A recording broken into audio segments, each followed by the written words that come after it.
like going into it, the conditions are rough. It was super cold in a couple of days, but also there was no snow. You looked like a couple of times you guys were not on base, didn't even look like trails. You guys were in the middle of a field in a way.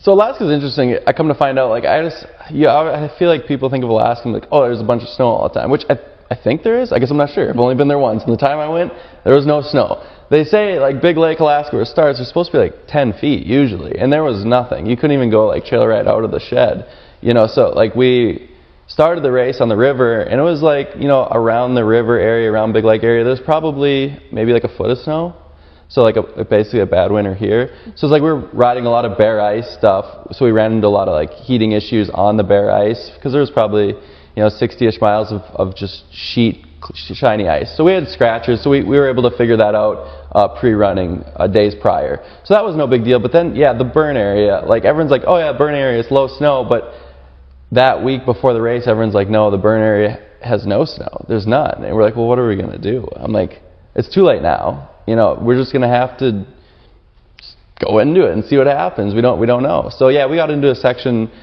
That burn area was like 60 miles of the race course that was pretty much just bare dirt, you know, no ice chips or nothing where you could, like, we just would take our little shovels. As soon as we'd run these things up to like 230 degrees, just to the point where they weren't pushing coolant. And we would just stop and just take the shovel and any ice chips and just open the side panel and just throw them right on the motor.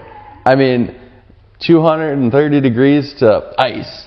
And then let them cool down, and it seemed like we come to find out if, like, you burp the throttle, like turn the water pump more, and it seemed like it stayed more cool, but ultimately they were just getting hot.